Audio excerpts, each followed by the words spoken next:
I'm moving from place to place. Good morning, good morning, morning, good morning, morning.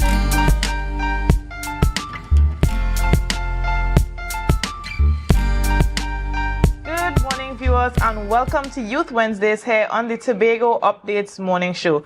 We're joining you live from the Port Mall in Scarborough, Tobago, and we want to send special good morning greetings to all of our viewers on Facebook, YouTube, and Channel 102 on Amplia. My name is Kelly Lewis, and this morning I'm joined by Natalia Nances. Good morning, Kaylee. Good morning to all our viewers on our varying platforms. Hope you're enjoying your week. It is midweek and we are here to bring you that youthful vibe and vigor that Kelly always speaks about here on Youth Wednesdays. Okay, Natalia, so what has been happening in this space? We saw that recently there was a reshuffle in the Tobago House of Assembly. What are your thoughts on that? I think that was the biggest topic. It has been the biggest topic since the week has started. The main part of it was what people would call a demotion. I was reading through some of the social media apps looking for people's correspondences to posts made about that shuffle with Pastor Terence Baines and Mr. Joel Sampson, the assemblyman. I think, in my honest opinion, I don't see it as a demotion, but I guess because people see it as one level to a second level, they're at the bottom, not at the bottom, but at another level, people would call it that. But as far as I see, he is still capable of doing a lot in that position. Okay, definitely. I mean, sometimes there's the need to shift things around a little bit, but I think we need to give congratulations to Assemblyman Joel Sampson on his promotion that he would have received. I think that he definitely would do an excellent job where he's at. We see that he's doing excellent work in his community, in his electoral district, and I think that he will put the same energy into the new division that he is assigned to. We've also seen that the police commissioner, Mrs. Erla Haywood Christopher, she's going to be there for a little bit longer. What are your thoughts on that? Because I know that persons had a little bit of mixed reviews regarding her performance so far. Do you think that the extension is going to give her a little bit more time to prove herself? It may give her a little bit more time. I mean, she was just stepping in when we saw her at first, and now she's extended, knowing what to work with when it comes to our island's policing. Yes, we have an increase in violence, so what I expect is that she gets to the bottom of why the violence has increased and what areas that she needs to address directly. Definitely. I think that if we give her a little bit more time, she would be able to prove herself, and she'd do an excellent job. Kudos to you, Mrs. Haywood Christopher, and congratulations. Natalia, I've been asking everybody this question. I'm going to ask it to you before we head into the news because I want to hear your thoughts on it. Who is your pick for the finance secretary? Who do you think it's going to be? Whoever it is, I really hope that they perform at their full capacity in terms of bringing Tobago at a new level in terms of their economy on a whole. Chief Secretary Farley has been doing a very good job, and moving forward, I hope that whoever is there is able to fill those shoes and move our island further. Most definitely. Okay, so viewers, we're going to head straight into news in 90 seconds with Natalia Nances. News in 90 seconds is brought to you by Standards, never beaten on quality and prices.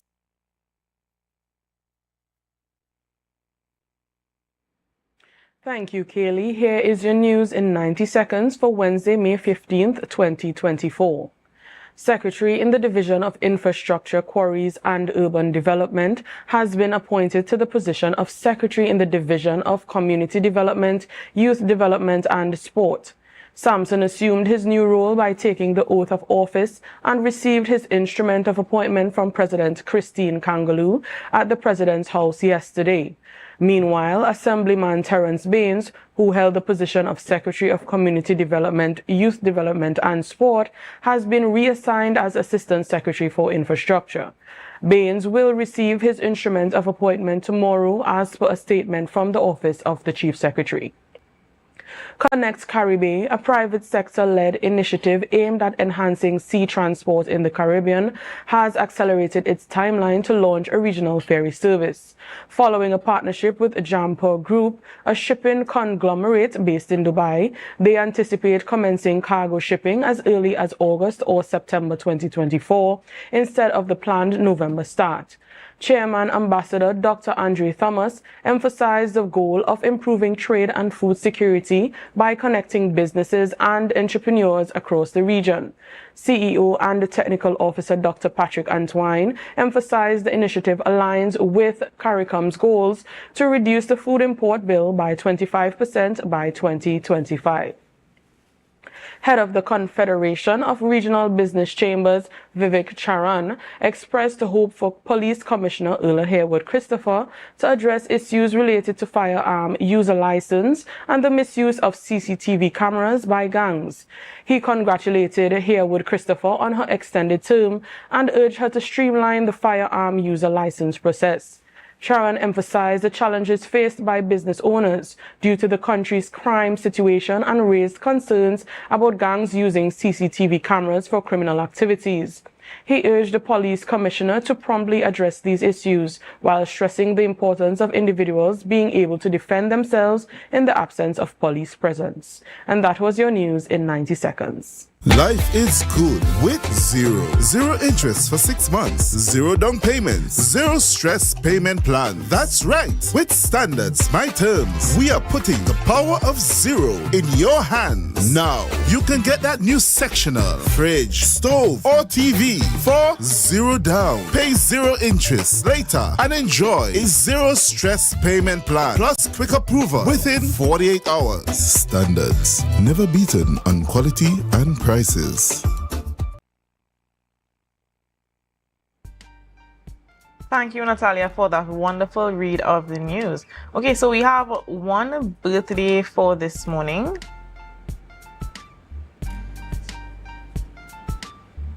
And this morning we're sending birthday greetings to Shari Guerra. Happy birthday to you. We hope that you have an amazing day today. Lots of cake and ice cream if you like cake and ice cream. But you know, we just want to wish you all of God's richest blessings, and we hope that you have an amazing day today.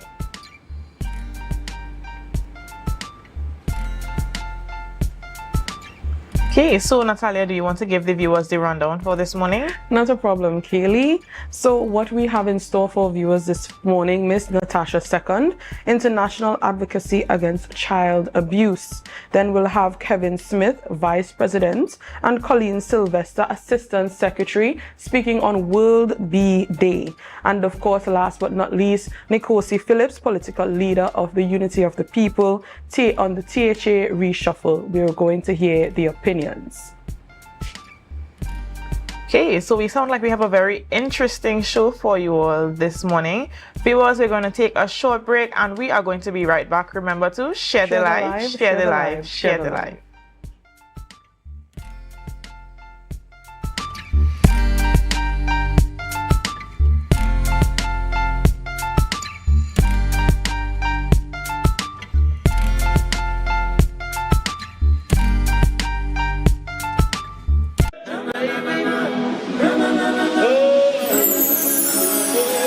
I can't live without you, I can't be without you for too long.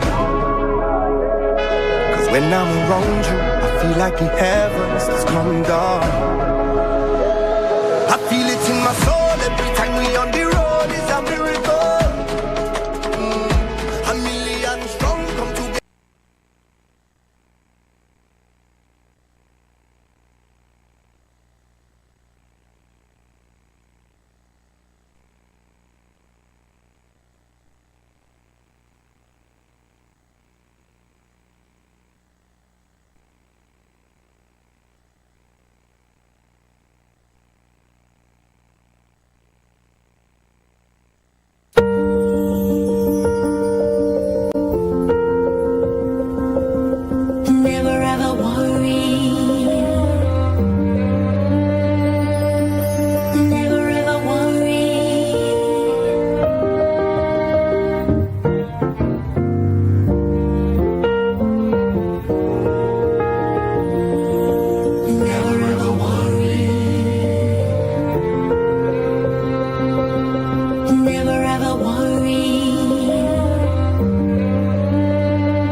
many stages of your life. Tata Life.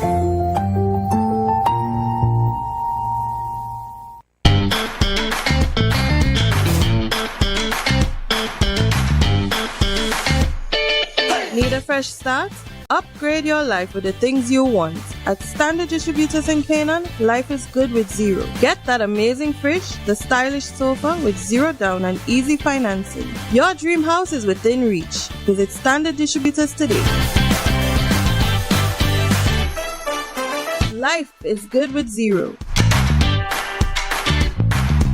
Tobago Glass Supplies has been a leading name for over 37 years in the glass and aluminum market in Tobago. We provide an extensive range of high-quality, innovative aluminum and glass products for commercial and residential use. Competitive prices with superior and professional services by committed employees who are guided by rigid quality standards. Tobago Glass Supplies specializes in the manufacture and installation of glass and aluminum products that are essential to today's homeowners and the business environment. We are engaged in marketing, sales, and installation of a variety of products. These ranges from windows and doors to necessities such as mirrors for homes and vehicles, designed and manufactured in-house or imported.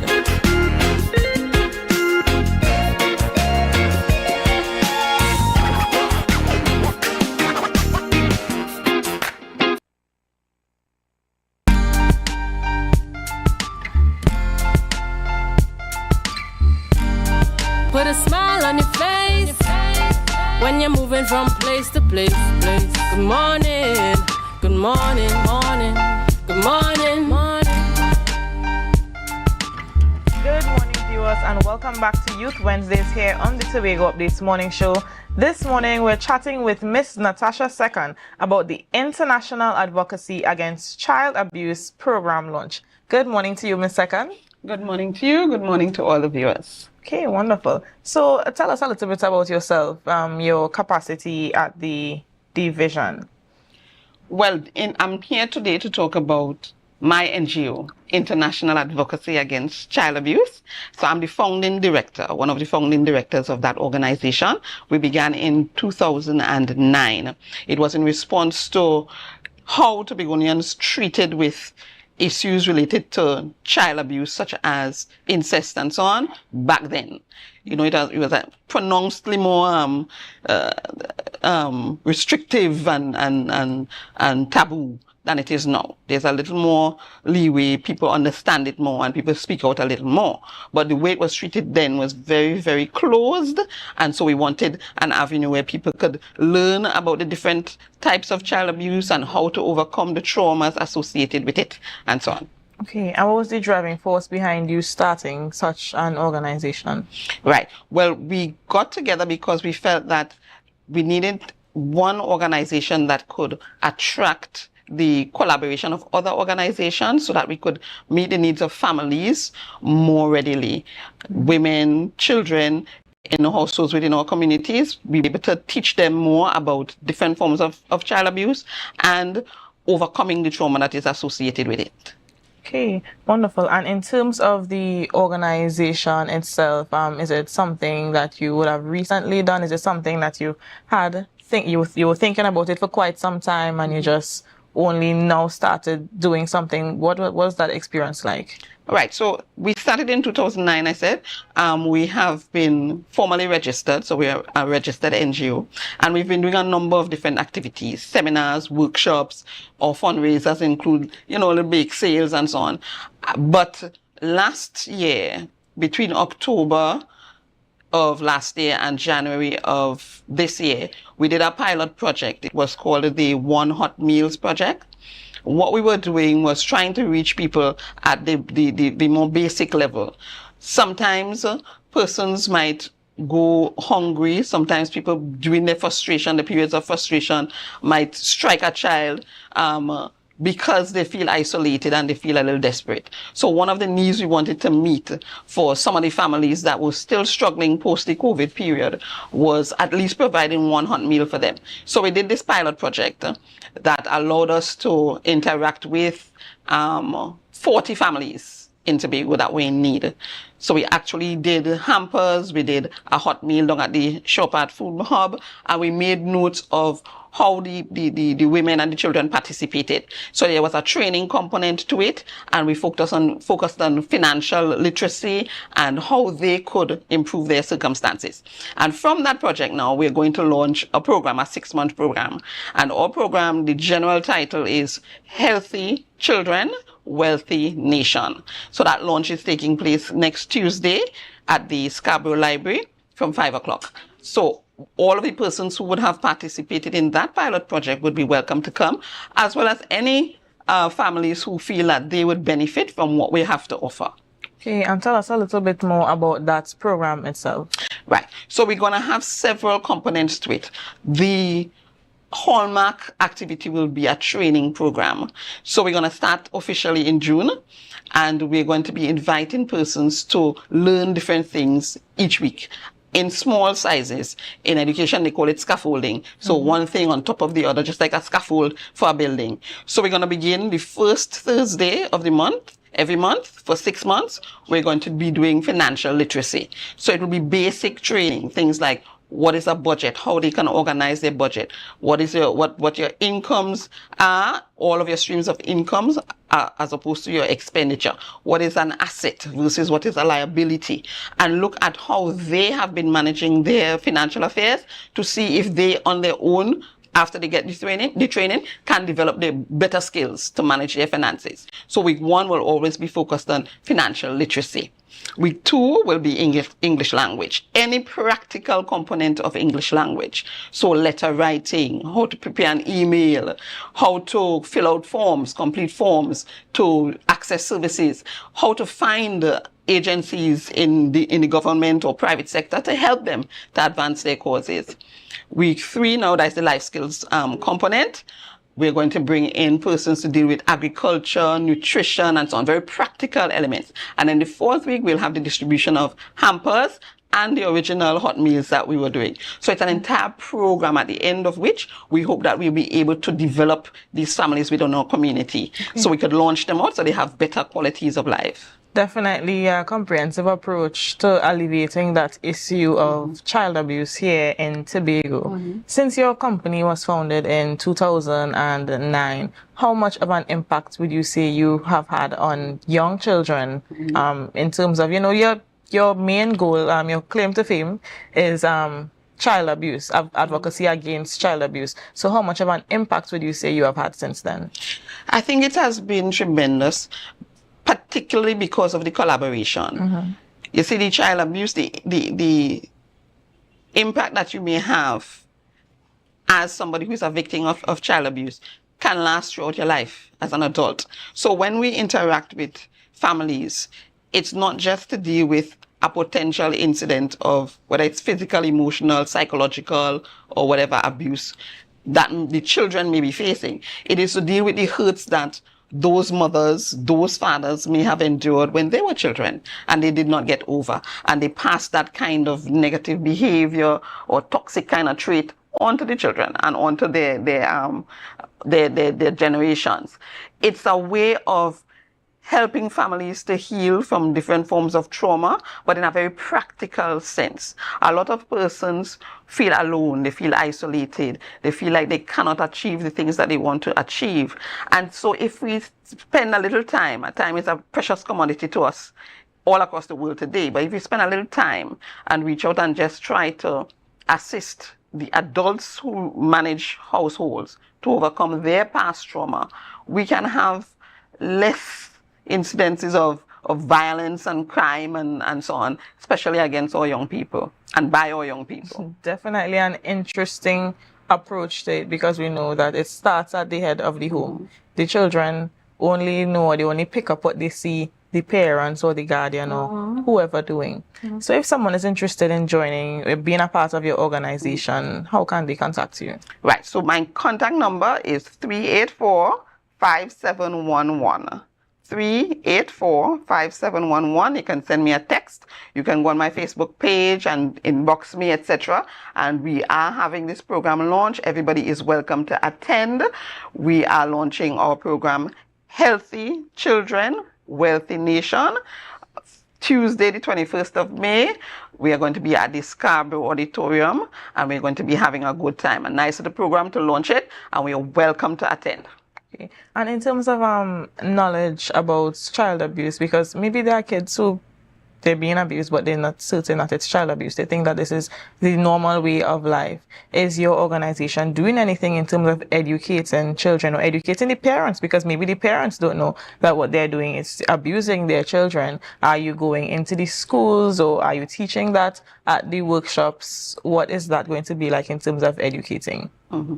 So we have had a number of different seminars and conferences where we dealt with things like that. Last year, we did a conference on trauma, repurposing trauma. So we would have invited a number of teachers and students and members of different community-based organizations to just talk it out. And we had experts come in from the field to chat about all of the different types of abuse, all of the different types of trauma, the different impacts of them, etc. Talking it out in a safe space is a challenge in a small island. And when you understand that you do have a circle of support, we can start to move towards healing. If you pay attention to what's happening in Trinidad and Tobago, even though we present ourselves nationally and internationally as one of the sets of happiest people in the world, we are people that experience quite a bit of trauma. The types of violence that we commit are heinous. We cut off children's heads. We leave heads in bars. We put people in bags. We burn women. It's a very violent kind of society that contradicts the idea of us being the happiest set of people in the world. And we have to face it. We have to face the trauma, and we have to spend the time talking to people and working with people towards their personal healing, because you can be one person to the world in general, but somebody totally different in private. You have all of these hurts, all of this negative energy and all of this anger. And we have to find ways to help families to treat with it. Very often you need some support to speak to them and some activities to help them to just build the bonds together. Okay. Yeah. And from 2009 to now, I assume that there may be some challenges that you would have faced in the organization. It could be financial challenges, maybe persons. As I said, the topic was quite taboo even back then, maybe a little less now. Persons maybe were afraid to come out and talk about it, face their traumas, you would have said. So what has that experience been like from then? Have you seen an improvement? Have you seen changes? Personality matters. You have to have courage to do this kind of social work, and you have to trust in some superior being. For me, that's God. I believe that that God will protect me from any kind of possible repercussions, because persons who abuse children are violent people, and if they feel that you are intruding on the person that they're preying on, they can become violent towards you. So you have to know how to protect yourself. So that is a real challenge that we've had. Financial obligations were met by us opening it up to the public. So we do sales, we request support from sponsors. We've had a lot of sponsors over the years, and we also do events. Some of the events that we're going to do over the next 6 months, they're quite exciting. If I could mention the 6 and 7 gangs that sing all of these, the Trinidad music and so on, with Matic and so on. One of the things I noticed about these young men is that they have beautiful voices. They could sing. What if we incentivize them to sing beautiful things instead of the things that they sing? So we are going to be having a talent show where we're going to be encouraging all our young people, and we're marketing it to the boys on the block, the girls who, they think they're tough and so on. We want them to sing things, but things that are uplifting. Things that could talk about their trauma, things that could talk just like Eminem used it back in the day. You know Eminem? You might be too young to be interested. I do. So we want them to come out and to sing and to do something positive, release that energy, but in a positive way. So we're going to be attracting them with a little incentive of an award and so on, a reward. So we're going to have that talent show. We're also going to have a nice awareness walk. You have to continue to have the awareness walks, because you always have young mothers, new fathers who need to know about how to care for children, how to provide for them and so on, and the dangers of child abuse. So we're going to have that bake sale, we're going to have that talent show, and we're going to have a nice big gala dinner to help us to raise funds so that it can be sustainable. It's one of those approaches to achieving these sustainable development goals, collaborating, us working together to be self-sufficient, and the members, the actual recipients of the service, participating in helping to raise their own funds. So we see the challenges and we meet them by matching it, solving our problems. Okay, and if persons are willing to be a part of the organization, maybe persons want to contribute towards the cause, how can they? Just give them the contact information again if you have social media, I'm not sure. Just share the information with the public so that they can be able to be a part of as well. Great. So they can call me 384-5711, or they can inbox me on my Facebook page, or they can send an email, iaka311@gmail.com. Iaka 311, IAACA 311@gmail.com. They could just come and chat with me or any member of the organization and send us a text. Okay. They could join right now. If they want to be part of the program, they could join right now. And we're going to market it between now and Tuesday so people know that they could come out. We're looking forward to them participating in the program. Coming out is a short session, just 1 hour, so it's not too stressful for people, 5 to 6 in the afternoon. First week, financial literacy. Second week, English language in a practical way. Third week, a life skill, developing some kind of life skill. And then the fourth week, we distribute the hampers so that they also have that physical support, that saying that we care for them. Okay. A small number will have the hot meals as well, the ones who can't actually prepare the meals for themselves. Okay, wonderful. Well, we want to thank you so much for coming on and chatting with us this morning, Ms. Second. Viewers, be sure to be a part of the program. If you can't be a part of it, contribute in some way, form, or fashion so that we can alleviate that issue of child abuse here in our little island of Tobago. We're going to take a short break and we're going to be right back. Remember to share the live, share the live, share the live.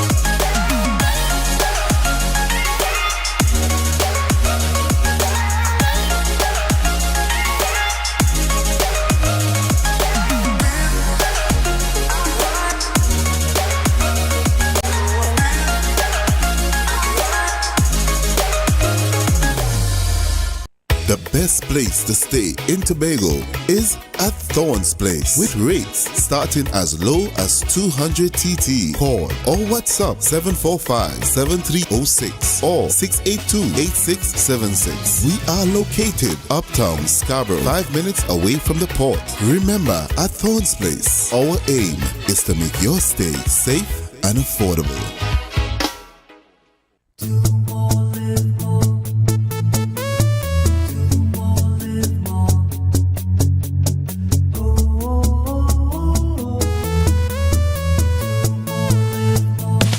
How it's gonna go. They better look up below, 'cause this is your show, and everybody's gonna know. Say it to them once again. They better look up below. This is your show, and everybody's gonna know. That's how it's gonna. They better look up below, 'cause this is your show. Do more, live more.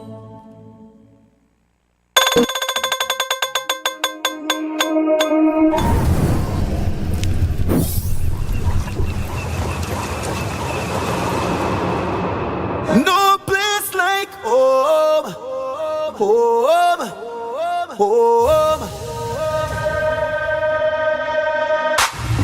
I love Tobago, baby. When we outside, it's an ocean of love. All that we align to the stars up above. Let we dance now, Take a chance now with me. And we go jump till morning. Look, the moon don't sleeping. Tell them we not leaving. Till the last drop of bacchanal is madness in the capital. So I feel like I'm running tongue again. Jump and shake the ground again. Wave with all my friends and them. No place like home.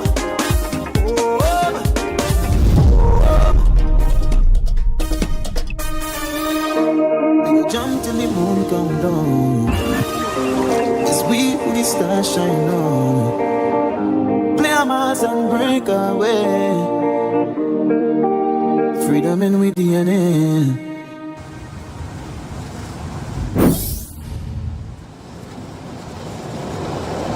At JK Tech, we bring technology to your doorstep. From cutting-edge laptops to reliable printers, we've got it all. Nationwide delivery and a new website for easy online ordering.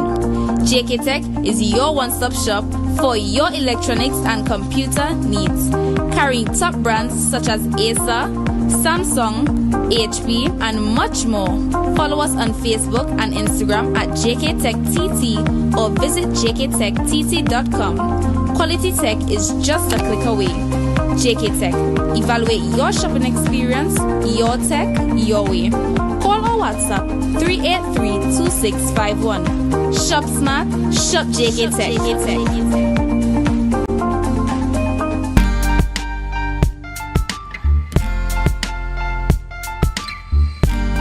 Put a smile on your face when you're moving from place to place. Good morning, good morning, morning, good morning, morning. Good morning, viewers, and welcome back to Youth Wednesdays here on the Tobago Updates Morning Show. This morning, we're chatting with some representatives from the Tobago Apicultural Society.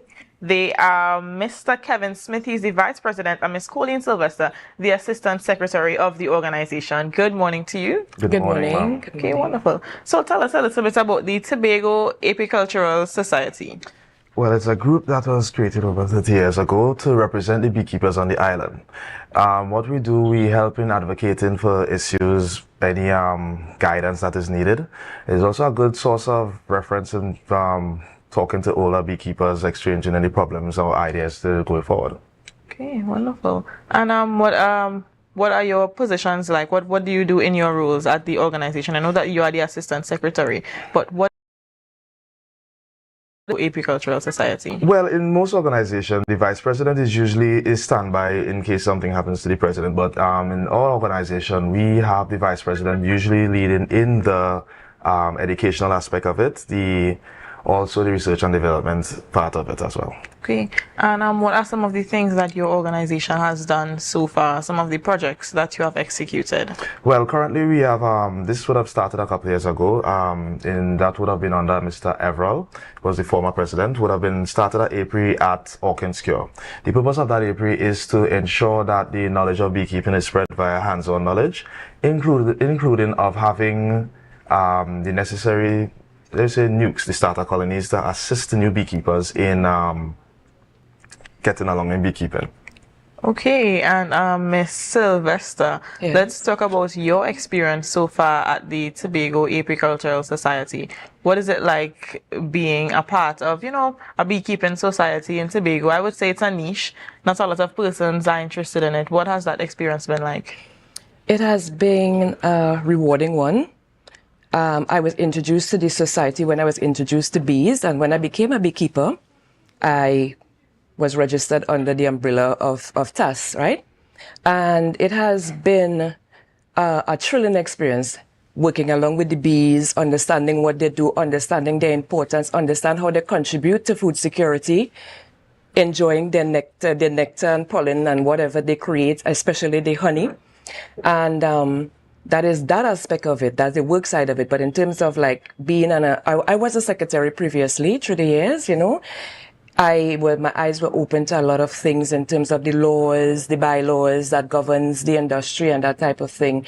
I was instrumental in the administrative growth of the industry by, you know, the documents that I would have had to print and send out and that type of thing. So I gained a lot of knowledge working along with the other beekeepers and the executive members of the industry. Okay, so you spoke about bees and the importance to food security and the environment. Let's talk a little bit about that.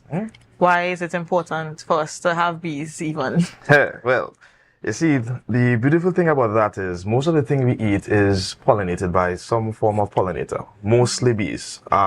We're fortunate to have European bees in addition to local stingless bees. Right? They are instrumental for pollinating the same thing like we love. I'll show you all of Chenet. We love cashews and these things. These are some of the things that needs these creatures for pollination in order for us to have the fruit that we enjoy. Okay. A simple thing like watermelon. If you speak to a watermelon farmer, they will tell you that if there's an apiary or wild bees in an area, their production is very high. So the importance of them cannot be understood a lot. Definitely. Okay, you also said that you all advocate for beekeepers here on the island. What are some of the things that you all would have had to advocate for, some of the issues that beekeepers face in Tobago? All right, so in Tobago, we had met with the division with some of the issues that some of the beekeepers would have had in the past. Some of them would have been land tenure. Within the law, beekeeping is governed by a law. It's not just come in and you just start beekeeping. There are laws you have to abide by. And some of the stipulation requires you to have permission to or land tenure, which is an issue in Tobago for a lot of things across in basic agricultural sector. So with that issue, we have had beekeepers requesting a workaround that could make them stay in the industry because it is somewhat of a hindrance to be legal to sell beekeeping. Can I get some kind of apiary number? So we have had had conversation with the division of that, as well as we would have, again, as I said, the apiary. I think we'd have had in-house training to help people be able to manage their colonies better, including business training to understand the business of beekeeping better. Okay, and you all are here to commemorate World Beekeeping Day, or is it World Bee Day? World Bee Day. World Bee Day. Okay, and what are some of the things that you all plan to do to celebrate World Bee Day? All right, so on the 20th of May, it's celebrated on the 20th of May, all right? That came about when a Slovenian beekeeper by the name of Bostanuk, he was driving, listening to a radio station about world days, different world days, and it dawned on him that bees didn't have a day. And since 1/3 of all that we eat is contributed by the bees, he thought it best to have a day that belonged to the bees, and so he advocated for it. And on May 20th, 2018, the United Nations adopted the resolution. In 2017 of December, and the first World Bee Day was celebrated on May 20th, 2018, which is the birthday of a pioneer of agriculture called Anton Janser. So on that day, May 20th, which is Monday, we would be having a display, interactive display booths downstairs, the Port Mall, on the ground floor, so that persons could come in and understand how the bees function, what they need to encourage their natural habitat. And we're going to be speaking about planting trees and flowers that are nectar and pollinating friendly to the bees, such as thyme, small leaf thyme, this flower here. They love this. Anybody that has a small leaf thyme tree in their yard may observe bees flourishing on it from time to time. Pride of Barbados. All right, so we would be introducing a tree in collaboration with the division at the Botanical Gardens to encourage people to plant, because this deforestation is a issue that is happening. We're cutting down everywhere that the bees would live naturally. And so we want people to be encouraged to plant.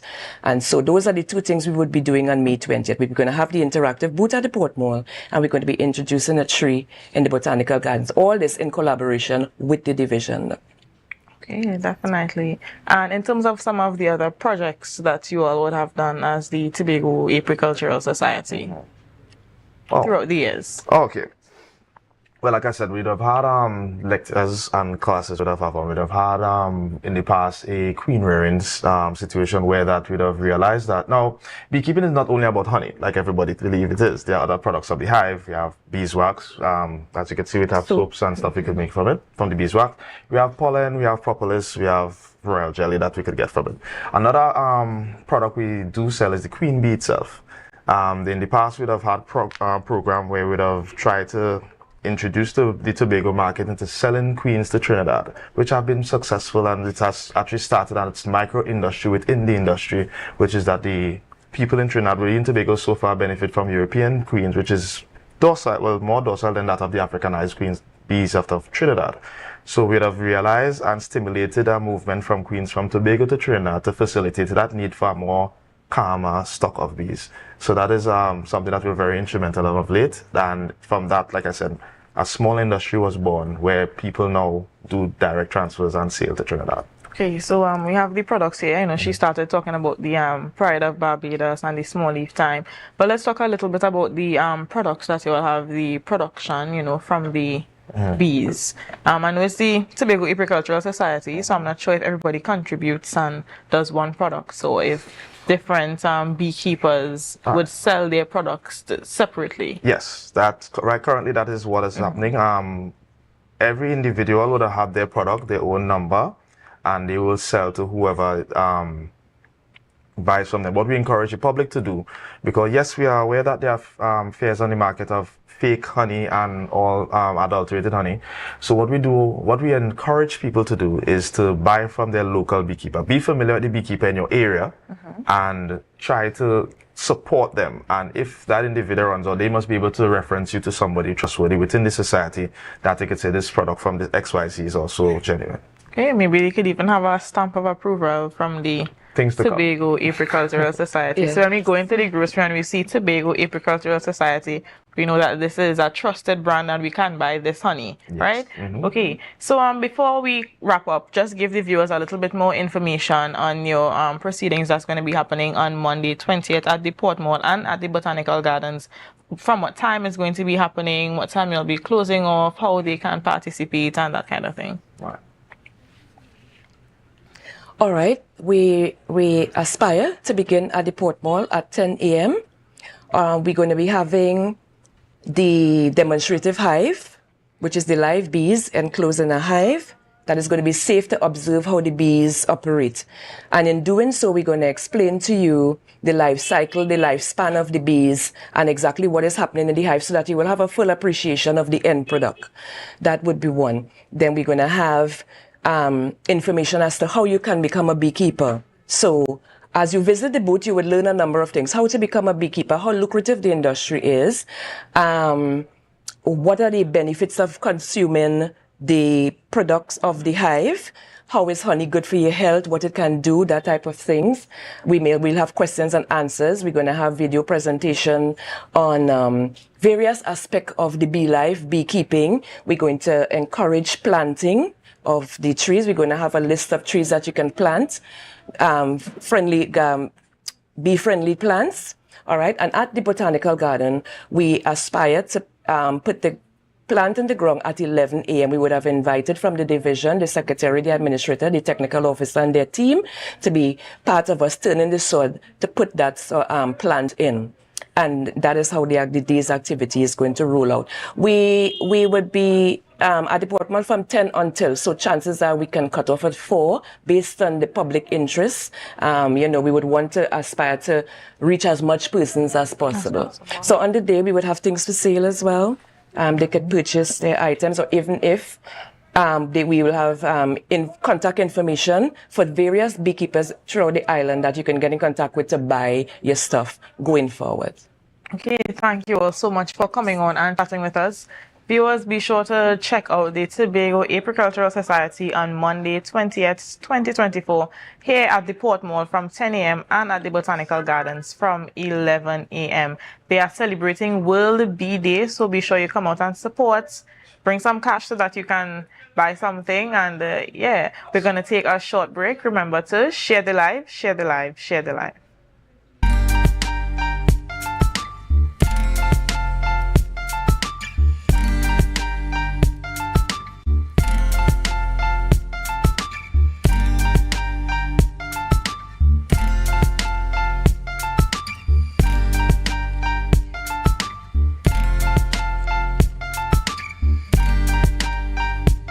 Coconut scarf Cafe, the buffet restaurant that specializes in all your tasty local dishes. For breakfast and for lunch. Breakfast includes coconut bake and sada roti, served with chokers, buljoil, and sausages in tomato sauce. Not forgetting beef and cheese pies, shepherd's pie, macaroni pie, and rice in various styles. Meat served in a variety of flavors, garden salads and pasta salads. All this accompanied by fruit juices, coconut water, your choice of a great combination to appease your taste buds. So call us today to order, as we are here to accommodate your busy schedules or if you are having a cooking day off. You can now get whatever you need whenever you need it anywhere in Tobago with Tobago. Your meals, medication, groceries, and shopping all delivered directly to you. No more hassle, no more stress. Get the Tobago app today on Google Play or Apple App Store. That's TAPPOGO and let us deliver to you. Check our website at www.tapogo.app or call the experts at 494-TOGO and 484-4746. Tobago. Relax. We will get it to you. Tobago's at your service.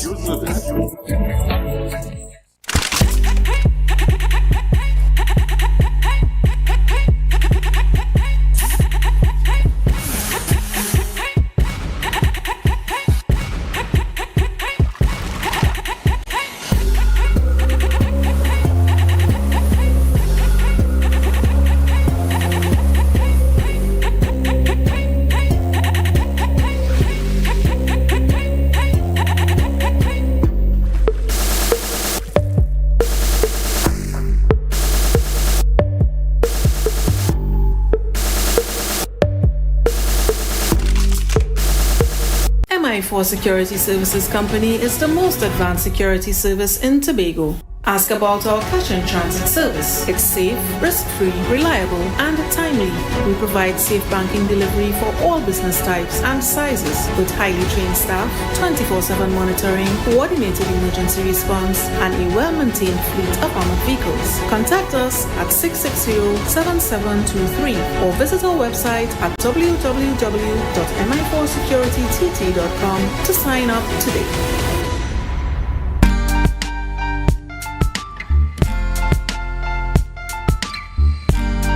Put a smile on your face when you're moving from place to place. Good morning, good morning, morning, good morning, morning.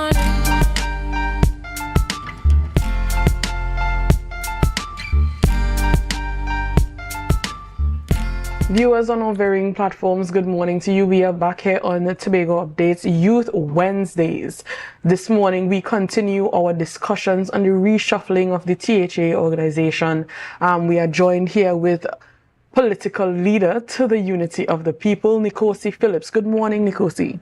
Good morning to you, and good morning to the viewers of Tobago Updates and my international observers as well. Good morning to everyone. Good morning, good morning. How are you this morning? I'm tired, but blessed and highly flavored. Nice to have you on with us this morning. I know that the reshuffling is a very big topic that's happening right now. There is one part of the reshuffling that has been highlighted very much, and that is with Pastor Terence Baines' movement from being a secretary to an assistant, and we'll get into all of that as we go along in conversation. Right. So, in your opinion, was the reshuffling satisfactory? I will use the words of the chief secretary before he comes to, before he was the chief secretary, as we see the video circulated. Yes. You move one to the next, the position still remains the same, the work still remains the same. You get nothing, no. I would used to use the word that he used incompetence, but you get the same results. In this way, I think it was just better it had just left it and done. You can't please people in governance. And I think what they tried to do was to please people and still made a mess of everything. So it's best you had just left them where they were and run the thing until election come, and that's it. Because at this point in time, it was just a mess.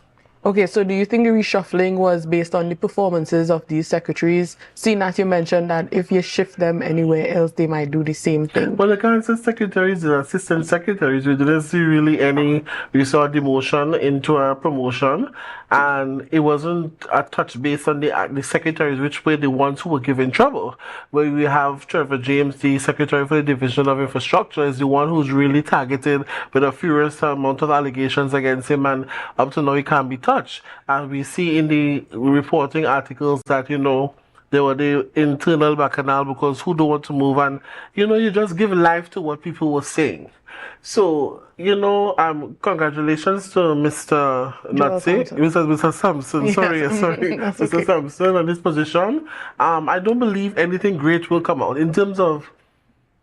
You just have to go there now and work and to do your best, carry out the policies that were there and in existence in that, and to go, because for you to go now and to change policies to go do this and go do that is just to enhance what is there, if they know what enhancing is. Because, you know, the positions just remain the same, it's just the same work, nothing really goes on.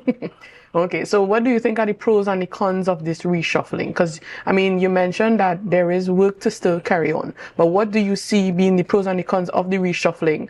I want to reference the minority leader who was with us yesterday, Mr. Calvin Morris. He would have mentioned that the reshuffling, hold on, I want to get exactly what he said. He said there were a lot of large jumps from one place to the next in terms of the demotion to the promotion, the promotion to the demotion, as you mentioned. Right. So what pros and cons do you see with these jumps that were made? I haven't seen none. If you me to sit down here and say that I've seen it, I have to be wasting time. I just, listen, I want us to take a step back in the terms of this administration. All of us here are political leaders aspiring to positions. And if is it that we are coming here every minute to bring down the administration has already killed itself. Okay. And we've seen allegations of the chief secretary and certain secretaries from day one. There is nothing happening. Let's go back to this now. Integrity Commission have been written up, so they say, because I myself would have written when the voice note scandal came out, the PNM's political leaders said they wrote to the Integrity Commission, the police, they wrote to the police service, but you're not seeing these institutions are the ones who are supposed to keep these public officials in line. Okay. But you have not heard anything from the Integrity Commission to this date. This is 2 years, going into 3 years. You have not heard from nothing from the police service. So therefore, now to look at the credibility of the chief secretary and the administration now, for me, if I'm not in the politics, I would say, you know what, forget it and let the people run the business. Because you know why? The institutions, which is the Integrity Commission, the police service, and so forth, and the Constitution of Trinidad and Tobago, it does not hold public officials to account. And even though the laws are there, it still doesn't say that there's anybody to enforce it. So for me, I'm not going to be biased. The reshuffling was a waste of time. The people have been reshuffled, let them do the work or they don't do the work. But at this point in time, we have to look at the economical growth that we're not getting in Tobago. And this reshuffling would not even touch the economical growth because the same nonsense is going to happen. You're just putting one duck into a different pond and that's about it. We have people who are suffering from job loss. We have the young people again, and you see the crime rate escalating. Those are the issues that I am concerned about. For me to be concerned about your reshuffle, you can reshuffle because, for example, if I am sitting in the seat as chief secretary, there were people who wouldn't like me and there were people who surely wouldn't like me for sure because I'm not taking a crap. At the end of the day, if a reshuffling is needed, it's based on your performance and the merit to your credibility and your how to say it, your for example, you can't be a doctor without qualifications. And if I have that tenure at any time as Prime Minister or Chief Secretary, persons who would be fitting the positions should be qualified for the position. You cannot put a cat to do a dog's work. And that is what is going on here. Persons are holding positions and they don't know about it. I would have liked to seen in the education part of it, the secretary switch. They should have switched that because I cannot see a teacher not fulfilling her duties at all period, but the president of the tutor is an assistant secretary and have more sense, not only more sense, but have more, could to do more. That's what that reshuffling should have been taking place every 3 to 6 months to see the performance. But to come now on the heels of persons pressuring you as an administration to change and to give us that nonsense, come on, let's find something better to think about or to talk about in the public space. So you touched on certain things that you would have liked to see from the administration in terms of the reshuffling. So is there anything that you would have done different had you been in the seat of the Chief Secretary? I want to move Trevor James one time. If there's allegations against you, move it from the division forward. He should have been moved from day one. I would have switched the education secretary with the assistant one time. The tourism secretary, I would have moved her around and given way to the assistant secretary to now see what is opposition and how she can do it. You know, let me tell you something. It's like this. I'm the president of an organization, and we do not allow the vice president to act. But if something happens to me, there's nobody who could fill my position, and that is what is happening. In leadership, it's not about how you can contain and sustain yourself throughout the whole entire 5-term. It's about you sharing the responsibilities, giving people the opportunity to do their work. It's like accessing from a child's perspective in preschool. We are looking at what we want the child to become, but not what their skill set is about. And this is the same thing with the administration. You have to use people with the skill set that they are profound too. You cannot put an education secretary into infrastructure queries, and that it doesn't make sense. And I think that is what the failure was about. But then again, the administration has been pressured since the fallout with what's in Duke. So the pressuring now, it has not stabilized the administration to even think. And then now with the highty-tighty attitude of some of them, they're giving themselves that, that bad outlook. So at the end of the day, the reshuffling for me was poor. The things that I would have wanted to see, it didn't happen, and many people didn't see, but now we have to move forward. The reshuffling has done. Well, we're still awaiting the outcome of the finance. I was just about to ask you about that. I think I was reading up in the book, in the Constitution last night. If anybody comes, they will have to remove a councillor. And that is what I'm waiting to see, if that will happen, or they will use somebody from one of the councillors or somebody to appoint them as the finance secretary, which the chief secretary has failed in that regard from day one. I don't know why he took that position, but at the end of the day, I'm still awaiting to see that. And then you cannot put somebody who's not elected, and you can't touch anybody who's elected. But the councillors are now up for grabs. So I would like to see how that plays out, and those are the things that we have to look at. But Tobago is really in a hot mess right now. And the people, we cannot continue with all this drama. When will it end? When will it end? All right. Thank you so much, Nkosi Phillips, for being with us. This was Nkosi Phillips, political leader to the unity of the people. Thank you once again for being with us on the Youth Wednesday Tobago Update Show. And you all are doing a very, very well-deserved job, and that's good of you. And I'd like to see youths continue to take the mantle, and congratulations again. Thank you for having me. Thank you so much for being here, and thank you so much for your words of encouragement going forward. All right, so as we continue on our morning show this morning, well, we're wrapping up our morning show actually, getting into Good Morning Tobago. I know it's 7:58 at this point in time, and I really hope that those who have to be at work for 8 o'clock is at least close to being there, right? I hope that you get there safely and do enjoy the rest of your day. And before I go, of course, I want to encourage you to share the live, share the live, share the live.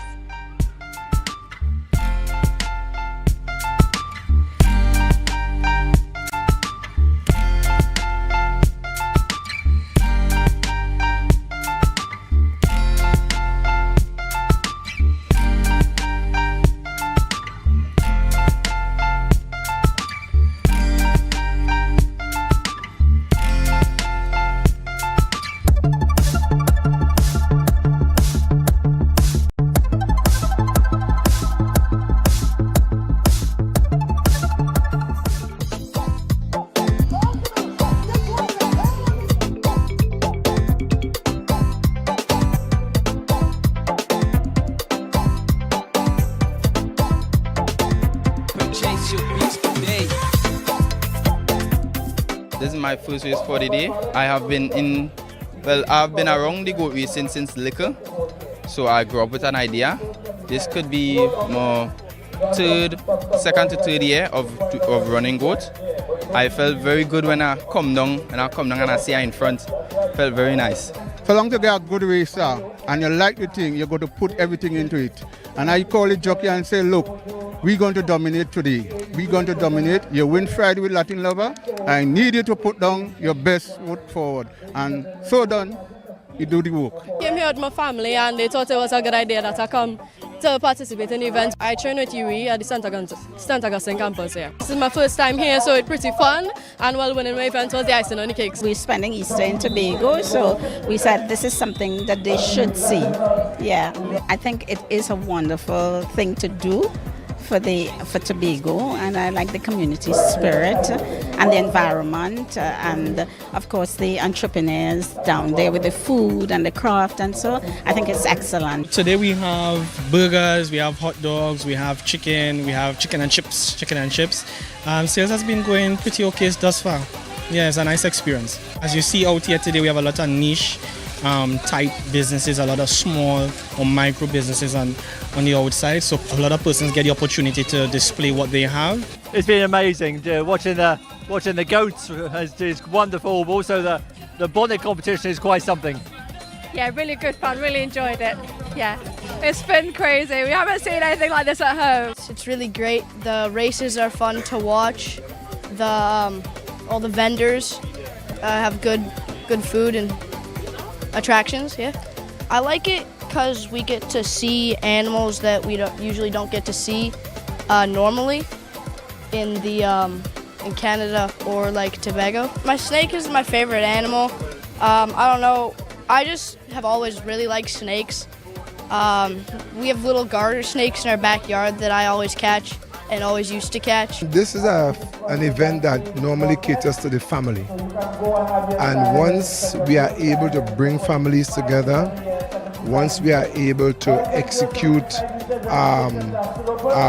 a better social standing in our community, I think we are a success. You know, sometimes we measure everything by financial success, but there's always the reality of having stronger communities coming out of events like this.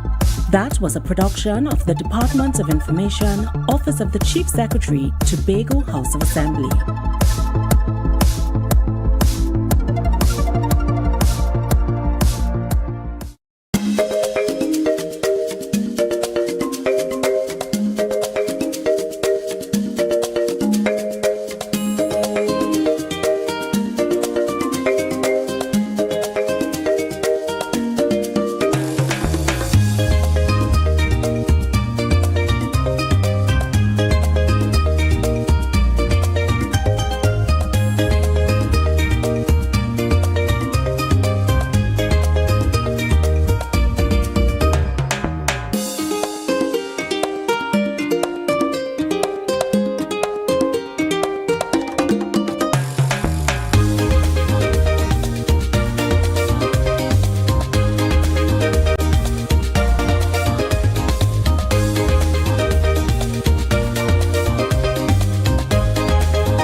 No place like home, home, home.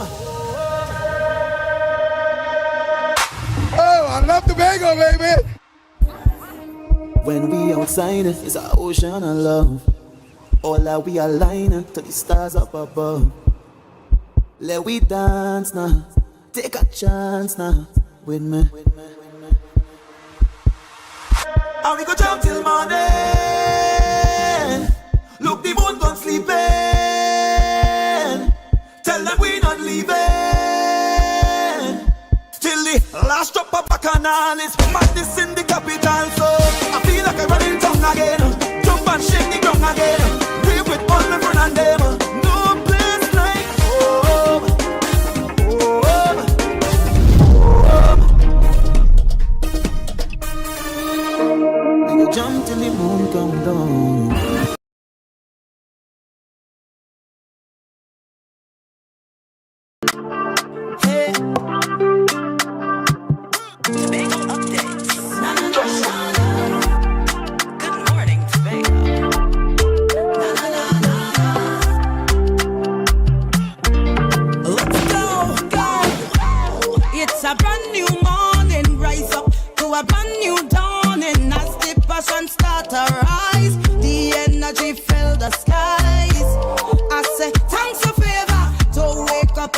good morning, and welcome to Good Morning Tobago right here on Tobago Updates. Guys, you know, whenever you see me here, it's because we're going to have those conversations that you want to have while I ask those questions that you want asked.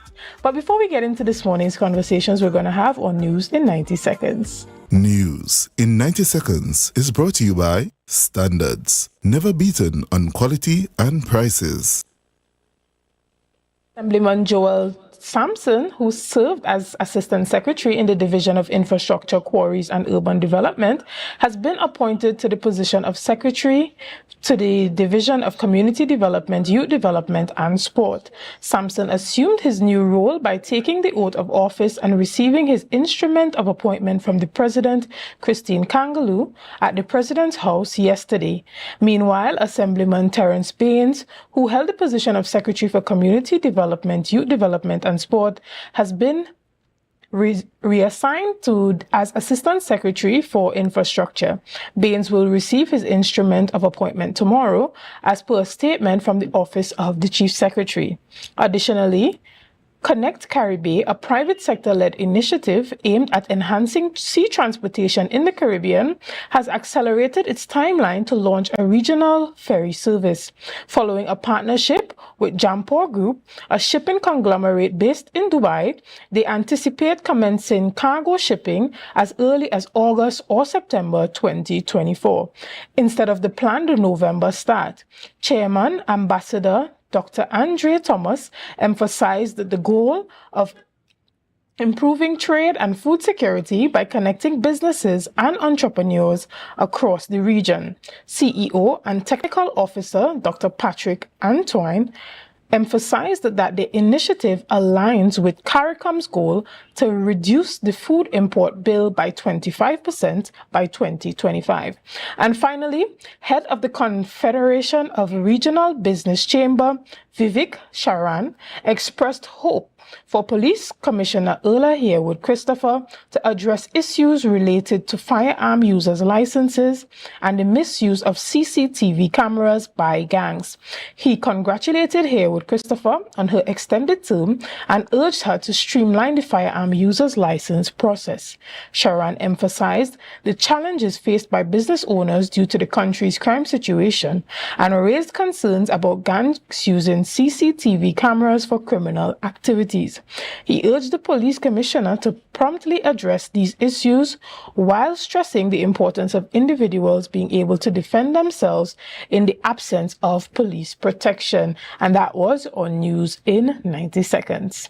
Life is good with Zero. Zero interest for 6 months. Zero down payments. Zero stress payment plan. That's right. With Standards, My Terms, we are putting the power of zero in your hands. Now, you can get that new sectional, fridge, stove, or TV for zero down. Pay zero interest later and enjoy a zero stress payment plan plus quick approval within 48 hours. Standards, never beaten on quality and prices. And welcome back to Good Morning Tobago. This morning, we continue our conversation that was started yesterday due to the press release that was released out of the Office of the Chief Secretary on Monday regarding the reshuffle of the THA. And this morning, as we have this conversation, I have the privilege of speaking with Mr. Martin George, who is attorney Martin George, actually. And I want to say good morning, Mr. George. How are you doing? Good morning to you, and a special good morning to Tobago. And I am doing very fantastically well. It's great to see that face this morning.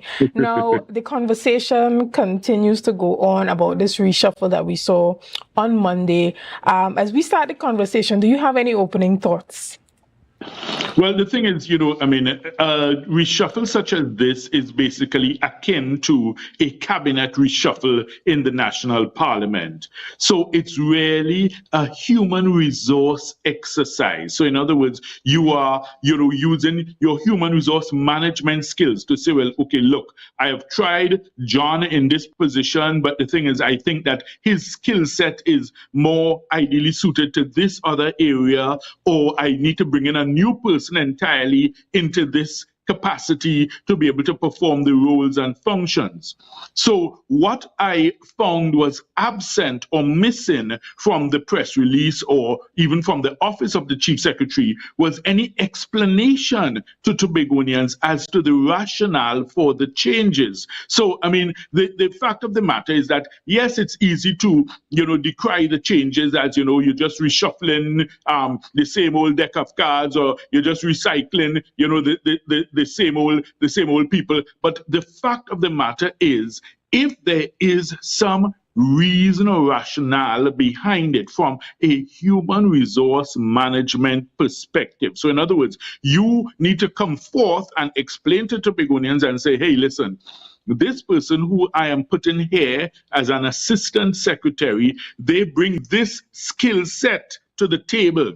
They are qualified in this area or that area, or, like, for instance, how you put in Mr. Sampson as a secretary, you would, read out his CV, you would list his qualifications, his educational criteria, and so, look, this is what makes him most suited, or maybe it might just be his experience, you would set out these things and say, well, look, this is the reason why I am putting this person here. So, I mean, I think that is the part that has generated all the discussion in the public space, because there has been that absence of explanation or rationale or justification. Mr. And, George. I mean, in terms of the hefes in the party, you notice nobody was really touched or moved or rotated. I think it's only Pastor Baines who suffered the ignominy of, being promoted downwards. And Mr. George, one of the questions that continue to come to the forefront is, and you touched on it a bit, why the assistant secretaries as opposed to the secretaries who are the actual decision makers, the movers and the shakers at the division? So what comments, or do you have any idea what the strategy behind that may have been?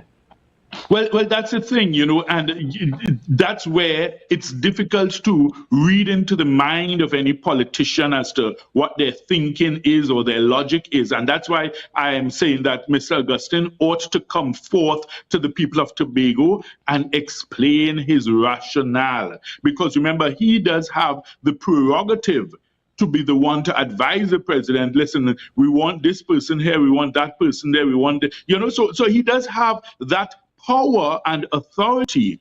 And in the exercise of that power of authority, it must come with a certain level of responsibility and accountability, whereby he ought to be able to explain to the people of Tobago and say, listen, this is the reason why I have chosen this person to be an assistant secretary in this division, because of this skill set or this, experience they have. And this is how we are hoping to see an improvement, because you don't do a reshuffle for, to make things worse. You do a reshuffle because you want to see an improvement in the service delivery, the accessibility that the general public would have to goods and services in the THA. So therefore, you must provide that justification and explanation. And I'm hoping that he will do so before the end of the week. In fact, form of your very popular program and your show to issue a public call to Mr. Augustine to come forth and explain to the people of Tobago the thinking, the rationale, the justification behind these changes which were made. And this announcement was made sometime back in 2022. We're in 2024 and we're now seeing the actual reshuffle. Do you think such an announcement was premature?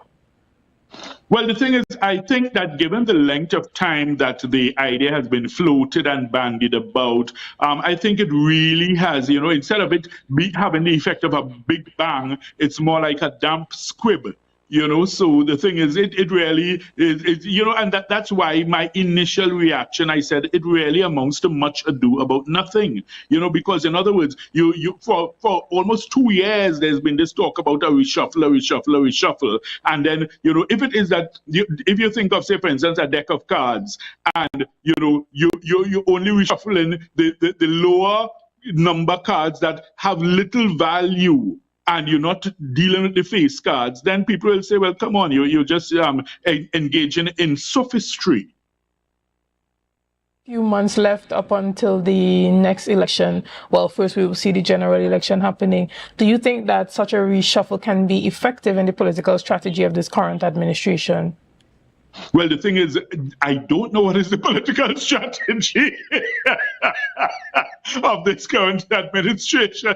So as to whether this is going to be effective for them, I'm not sure. One would imagine that there are internal forces at play here, and that might be the reason why, Mr. Augustine is probably strengthening his internal, position. So that really might be part of the justification for it, So in other words, we see that all the time with leaders, they surround themselves with loyalists and, persons who are faithful to them. So that way, in the event of any, untoward, movements, they have their supporters around them to rally around them, So it might be that is part of the logic behind it. But in terms of the overall political landscape for, the THA elections, I'm not sure that anyone is really going to be moved, in terms of saying, well, I will vote for this party because they appointed this person as assistant secretary, or they appointed that person as assistant secretary. So in the grand scheme of things, I don't see it moving the needle politically in any way possible, but I think it's more internal than external. And I think this question as well continues to come up, and I've asked it several times before. Do you think it's too late in their term to have a reshuffle? Well, the thing is, I guess it's never too late to do the right thing if you are doing it for the right reasons. And that's why I'm saying that, Mr. Augustine must condescend to particulars with the Tobago public, otherwise it would just appear to be that you're just playing mind games with the population, saying you're doing a reshuffle and, really it ends up being, a farce, more than anything of substance. So I think that if he comes forth and he gives that explanation, you present the CVs, the qualifications, the experience of the individuals, and you explain, you show the logic. So if you put in somebody in an area that deals with agriculture, if it is that they do have an agricultural science degree and they have experience in the field, then you justify it, and then people will say, well, yes, the boy is on the right track, he knows what he's doing, he's making sense. But when you do it and it just appears to be like you're operating by VAPs,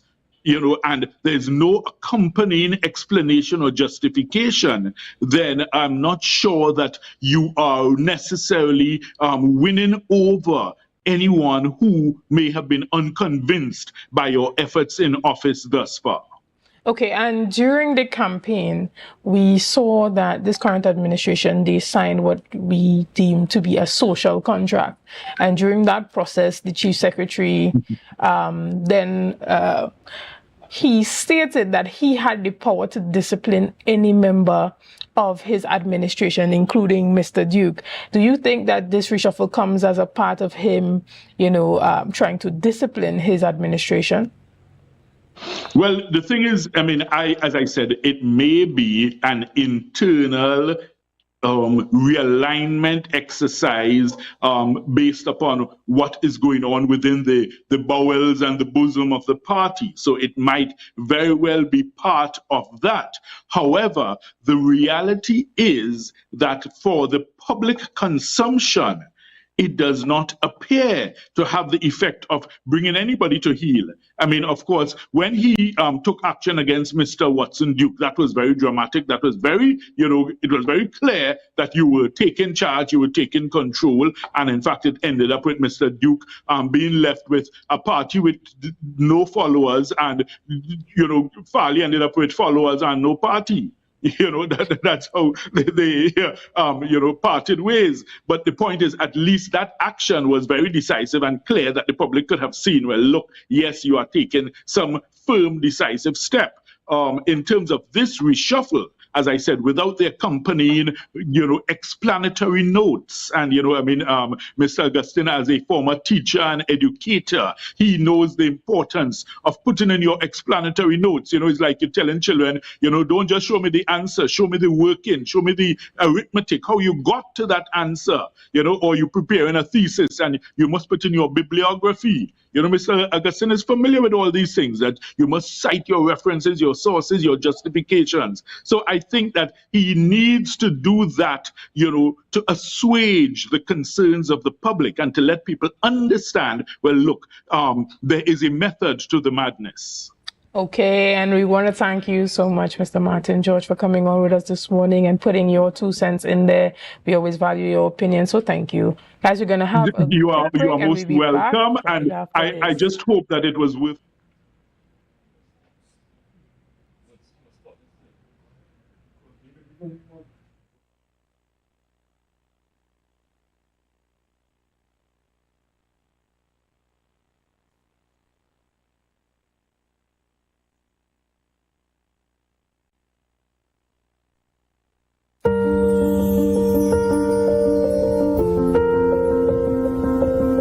Never ever worry. Never ever worry.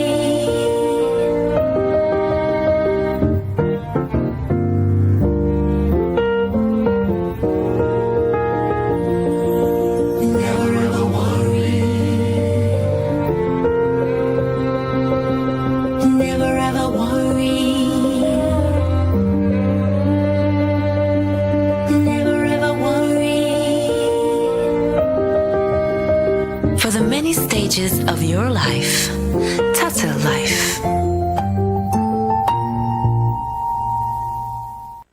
You can now get whatever you need whenever you need it anywhere in Tobago with Tobago. Your meals, medication, groceries, and shopping all delivered directly to you. No more hassle, no more stress. Get the Tobago app today on Google Play or Apple App Store. That's TAPPOGO, and let us deliver to you. Check our website at www.tapogo.app or call the experts at 494-TOGO and 484-4746. Tobago. Relax. We will get it to you. Tobago's at your service.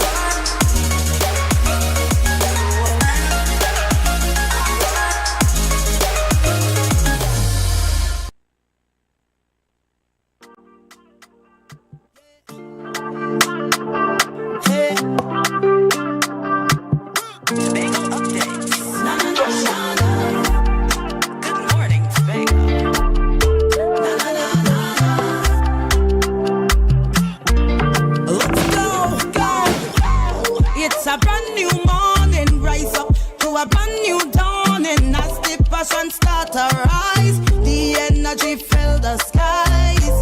I say thanks for favor to wake up and hear my neighbor.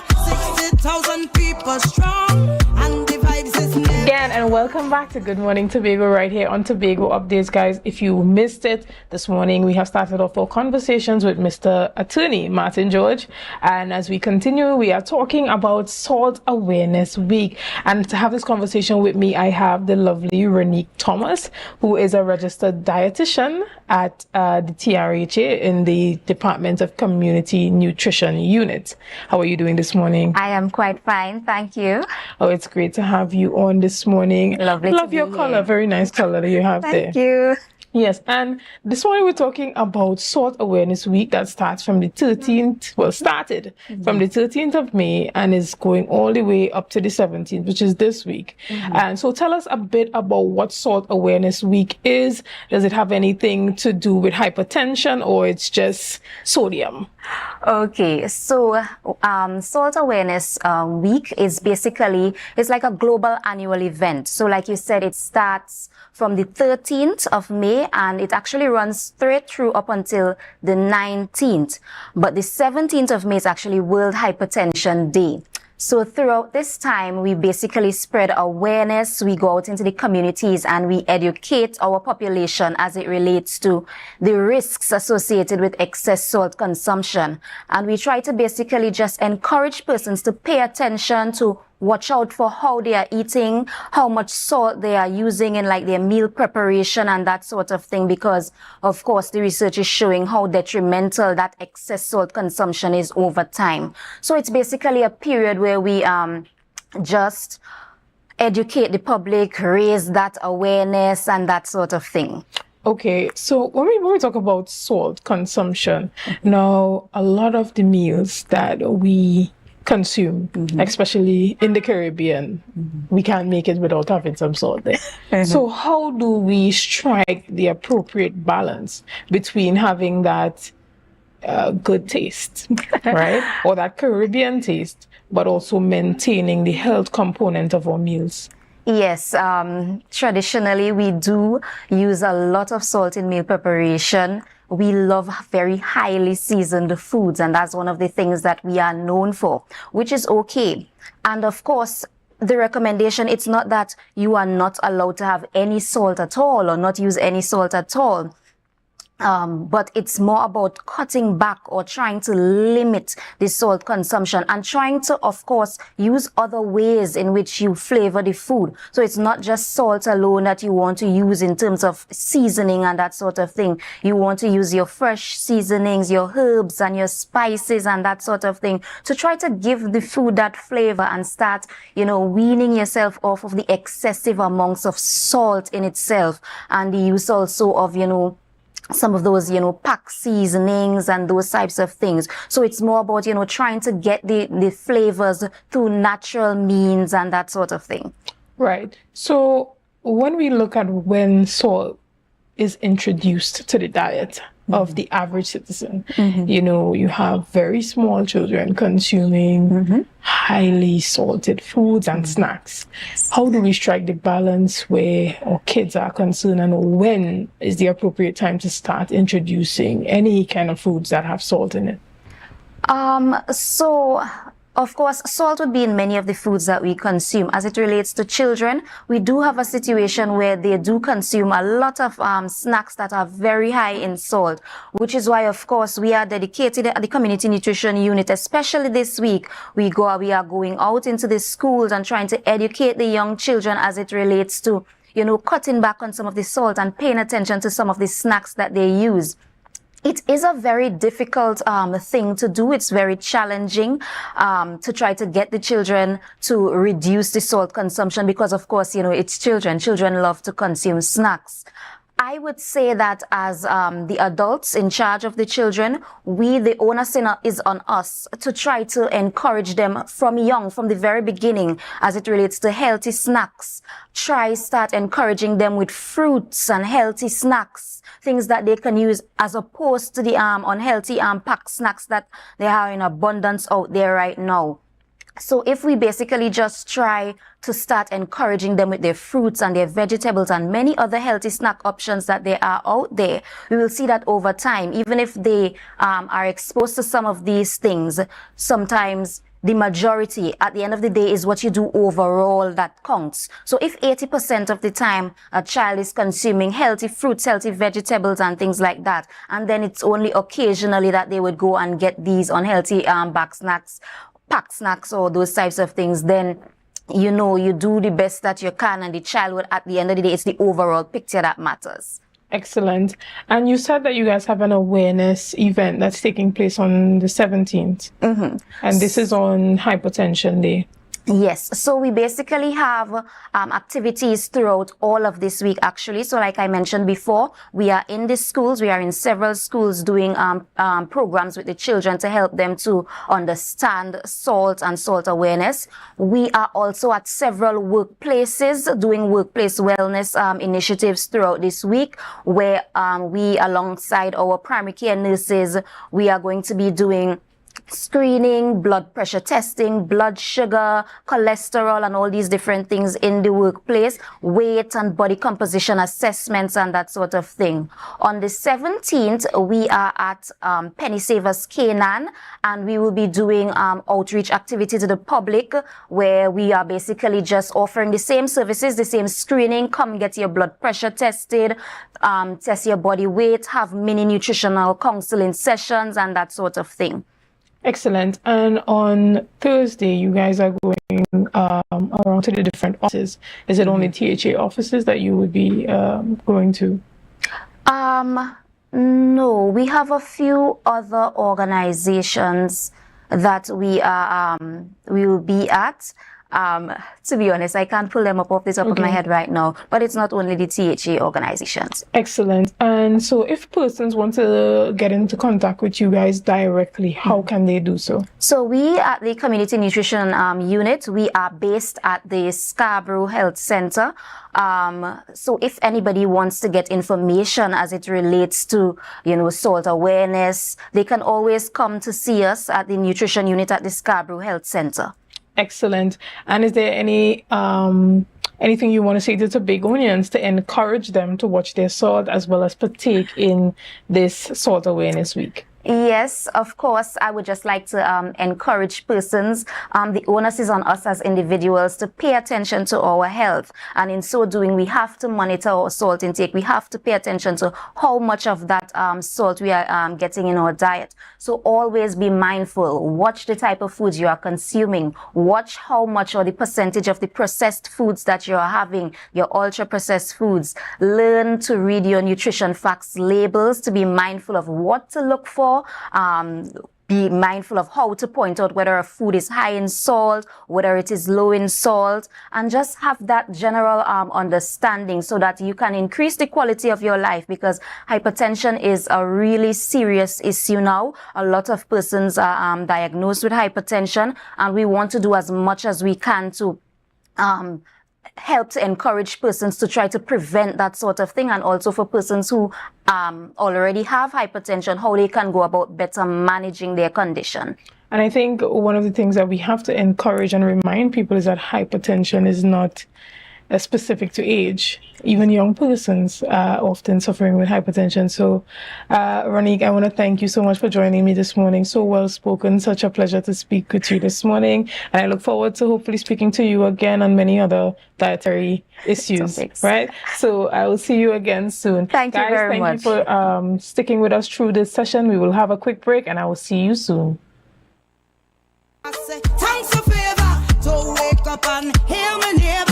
60,000 people strong, and the vibes is never wrong. Deltec Distributors Weekend Special. Wings Friday, 3 pounds wings, 2.5 kilogram fries. Special 100 TT. Soup Saturday, 2 pounds cube beef, 2 pounds cow heel, 2 pounds chicken foot, 2 pounds pigtail, or smoked bone. Special $150. Super Sunday, 3 pounds leg and thigh chicken, 3 pounds sliced pork, 3 pounds lamb slice, 3 pounds cheese, 2 pack of pasta. Special $250. Located Main Road, Argyle, Tobago. We deliver 20 TT. Contact us on deltecdistributors.com 395-5040 or 237-0102. Deltec Distributors Weekend Special.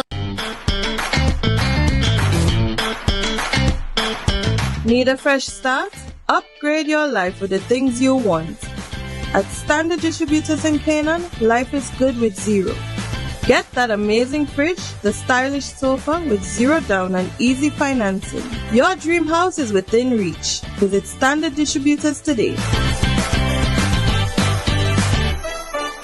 Life is good with zero. Yeah. Hey.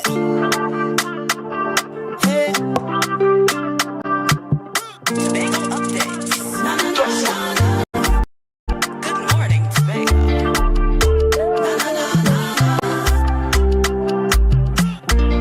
Let's go. It's a brand new morning. Rise up to a brand new dawning.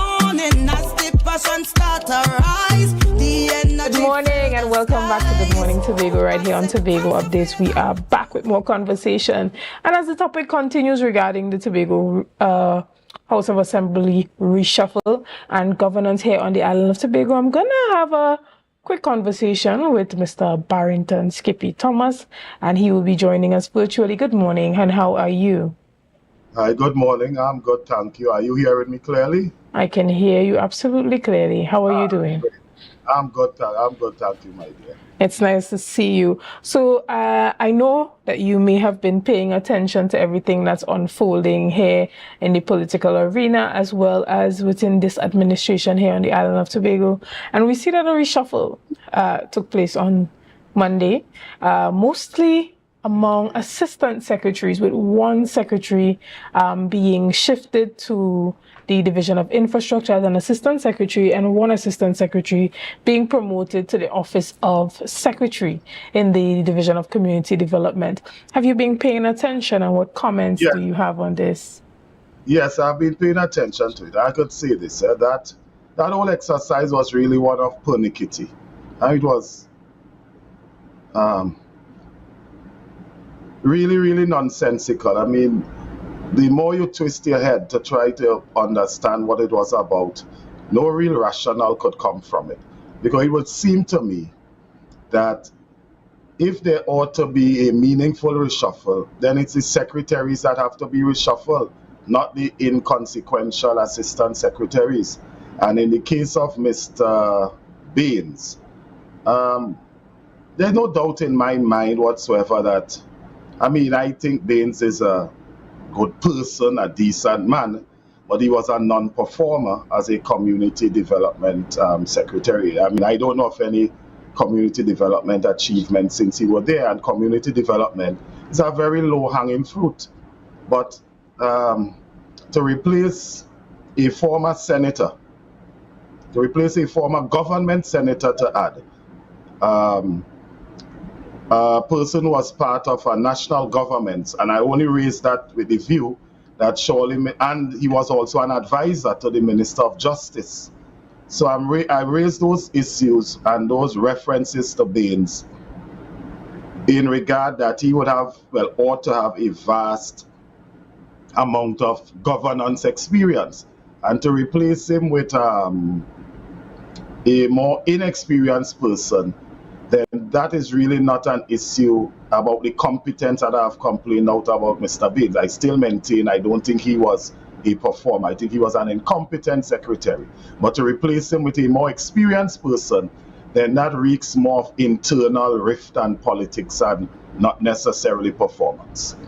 Okay, and we saw that this was a long-awaited reshuffle. Since 2022, the Chief Secretary announced it, and in 2024 we are seeing it happening now. But instead of coming to the public by means of a press conference, we saw a press release. Do you have any comments on why you think a press release was done as opposed to actually coming before the public and doing a press conference and answering questions and giving that rationale behind the decision as Attorney Martin George before you would have suggested? Because the press conference would allow for that inter-party interrogation of the decision. In other words, the press conference would allow for questions and probing and more interrogation on the decision. And the press release, of course, would prevent the immediate and in-person interrogation of the decision and allow for what is taking place here, speculation over the decision. Interesting. But when we look at the over... And then for doing that, then there's no doubt in my mind that there's something a bit more, not necessarily sinister, but there's some ulterior motive behind all of this but can you truly say there's an ulterior motive when this has been planned since 2022? Well, as I said, the ulterior motive doesn't necessarily have to be sinister. I just think that it's a case monkey see, monkey do. I just think it's a case of the petty management of power. So Eric Williams had reshuffled, Chambers had reshuffled, Pandey had reshuffled, Manning had reshuffled, Kamla had reshuffled. So I would have a reshuffle too. I think that is really what it was. It's just a petty exercise of power. Okay, and when we look at the governance structure of Tobago currently, do you think that such a restructure can effectively assist this administration with having a better strategy towards governance? The new configuration. Correct. Well, absolutely not, because all you have really reshuffled the non-executive person who are not the policymaker. They have no direct control and management and so over their division. So absolutely not. Nothing positive could come from that. I mean, I must admit, and this is no attack or no difference to Sonny Craig. I think Sonny Craig is a good and decent boy. But I mean, if anything positive would come from this, it seemed to me it would be what is her name? Megan Morrison. Yeah. In the social welfare aspect of it. I mean, I have high hopes for her performing well in the social welfare aspect, and that may be a positive flow from all of this, but I don't expect anything else. Yes, so Assemblyman Megan Morris, she has been sent to be the Assistant Secretary over there at the Division of Health, Wellness and Social Protection, with special responsibility for social support programs. And as you say, we do wish her all the best. Now, one of the appointments that was quite interesting is the appointment, as you would have briefly mentioned, of Mr. Sonny Craig as Assistant Secretary in the Office of the Chief Secretary, and his specific responsibilities: energy transition and carbon sequestration. We haven't heard about this in Tobago before in regards to it happening at a divisional level. What ideas do you think the Chief Secretary might have in how he wants to accelerate this area under the Office of the Chief Secretary, and being able to use Sonny Craig to do so? That is an imaginary position. That is not a real position. That position is a nonsense position. That is a fiction of Mr. Augustine's mind, and I wish Sonny Craig the best in navigating himself through that imaginary function. That position reminds me of a position we had at the Student Guild on campus, and that position was we put all the we put the friend we lobby for friends in some of the more influential roles, and then we had one where we normally put somebody you want to just give a position because he's a friend but you don't expect much from them, and that position on campus was called the chairman of the swimming pool committee. So Sonny Craig's position remind me of the UE's Guild chairman of the swimming pool committee. It's an imaginary position. That is not a real position. It means nothing. Absolutely nothing will be done. Sonny Craig would be twiddling thumbs, achieving nothing over an imaginary role. And we saw Councillor Sertica Williams being moved out of the Office of the Chief Secretary, and she's now functioning as Assistant Secretary in the Division of Finance, with specific responsibility for reorganizing the THA structures, the HR structures of the division, as in the Department of Trade, as well as General Public Service Management. And we know that she was doing HR management at the Office of the Chief Secretary. Do you think that we can see some improvement and some acceleration in the development of these departments under the Division of Finance with her moving there now?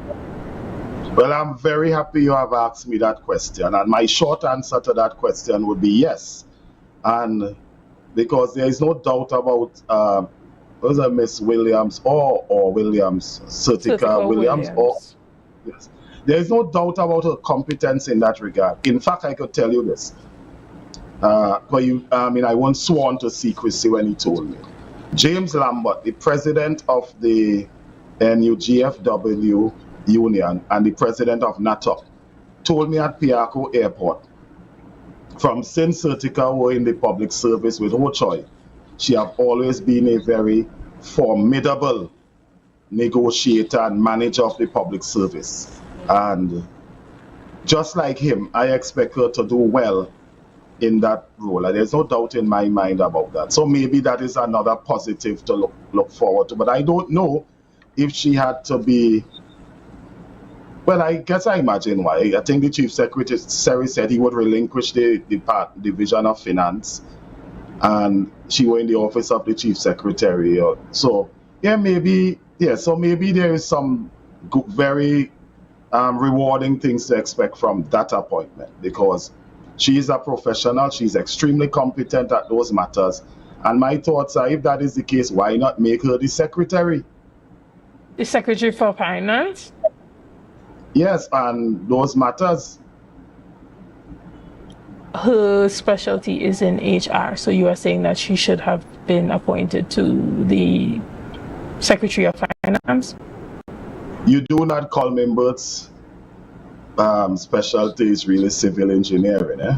So, but that aside, I'm saying that why not make her the secretary? She has the political acumen. The secretaries and ministers of finance, they don't actually engage in the crunching of the numbers and keeping the machinery going, you know. They are there to provide leadership over the administration's policy. And if she has the political acumen, she has the experience in HR matters and public service management matters and so, then if he has to use the pool of resources he has there, then, I mean, I don't know. The other thing too, if there's a secretary with her, I don't know, for serious issues like restructuring and rebranding HR issues and public service management and so, I don't know how serious the technocrats will take an assistant secretary. But that type of task must come with the forte and impetus of being secretary. Understood. And when we look at how Tobago's economy has been developing over the term of this administration, if you have been paying attention to that, have you seen a significant improvement, and what are some of the areas that you think should be focused on? Well, if I should use, I was trying to remember the term for it. You know, not scientific data, but you know, there's a term they use for data, notwithstanding it's not scientific, it can still be relied upon. Just the term have escaped me. Empirical evidence. If I should use empirical evidence, then it would seem to me, after listening to the business communities in Tobago and being there on my own and based on my own observation, the Tobago's economy is in a dump. It's in a rut. And I take note that a number of those persons complaining have given a timeline from when their financial and economic decline began. And they are aligning it with the start of this Swally Augustine-led administration. Those are not my words. Those are conversations in every business quarter, from parlor to factory. All right, and thank you for your perspectives there, Mr. Barrington Skippy Thomas. Thank you for joining us, and we look forward to seeing you soon again. Guys, we're going to take a quick break and be back right after this. Let's go. It's a brand new morning, rise up to a brand new dawning. As the passion start to rise, the energy fill the skies. I say,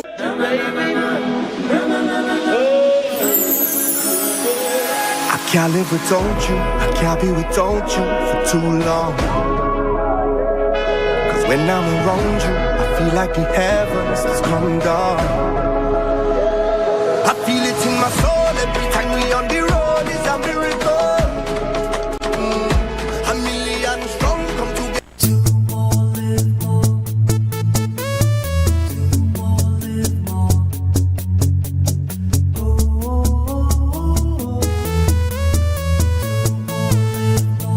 this is how it's gonna go. They better look up and look, cause this is your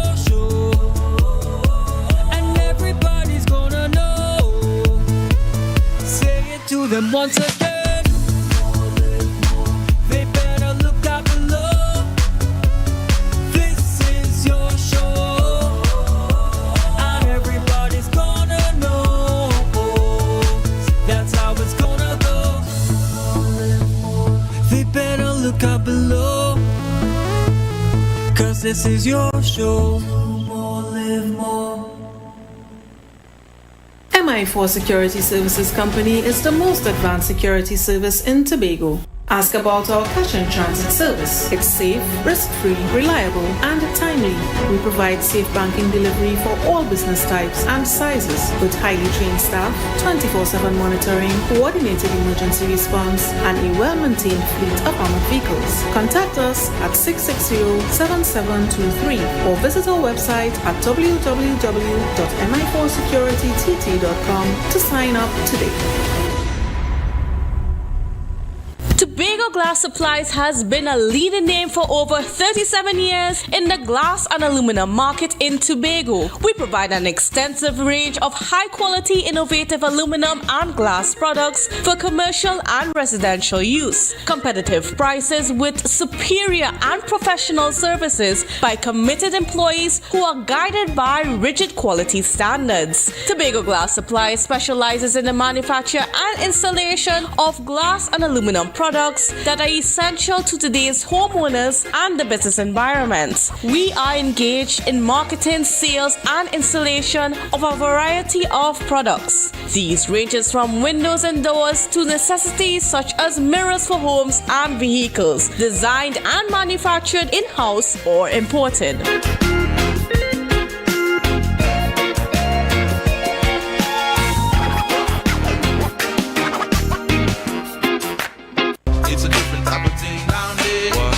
We party till we drop down there with a lot of pretty girls down there, down in Tobago. Yeah. Hey. Tobago updates. Na, na, na, na, na. Good morning, Tobago. Na, na, na, na, na. Let's go, go. It's a brand new. Good morning and welcome back to Good Morning Tobago and Tobago Updates. If you're just joining me, well, that is just a shame because this morning we've been having a lot of interesting conversations, starting off with Attorney Martin George. Then we had Ronique Thomas, a dietitian here from TRHA, talking about Salt Awareness Week. And they're having a lot of activities throughout this week. Be sure to check them out at Canaan. On Friday, they are having that open public session. You can go get tested for hypertension and get all the awareness and education that they are giving. And we just had a brief conversation with Barrington Skippy Thomas. And as we conclude this morning's hot topics and conversation, I have to have this conversation with Mr. Curtis Williams joining me again. Good morning. Morning, Chanel. You are becoming a staple here, right? Well, I'm happy to have you back. Mr. Curtis Williams is the chairman of the Tobago Division of the Trinidad and Tobago Chamber of Industry and Commerce. And we're talking again about what's happening economically here on the island of Tobago. We can't talk about that without talking about the hot topic, the reshuffle that took place on Monday. Do you have any comments on this? Well, basically, Chanel, the chief sec in his wisdom can realign his secretaries, assistant secretaries to his benefit. When I look at the realignment, it might be a strategy ploy that they're going to use, that moving people with strengths and weaknesses in various areas to get the ultimate best out of them. We are close to election next year. The election bell will be ringing sometime. And so that might be a move, that might be a strategic move that employed at taking people with various strengths and weaknesses and move them around as the case may be.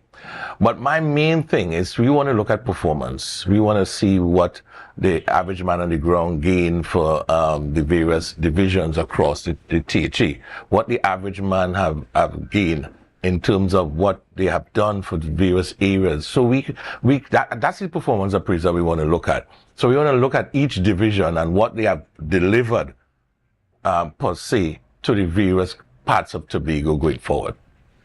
Excellent. And how do you think that this would impact the business sector here on the island as we see this the reshuffling and restructuring happening within the THA?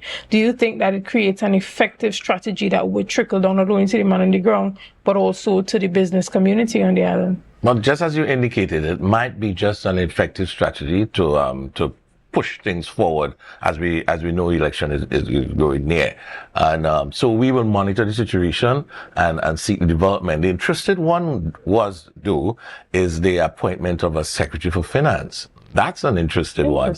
Knowing that the person have to be a councillor, or maybe one of the secretaries, I don't know. So that, I really want to pull that card out the back pocket, so I can see what that Secretary for Finance, who will be the Secretary for Finance. If they're going to be another councillor, one of the councillors is going to go, that would be an interesting topic. Do you have any speculations on who you think that might be?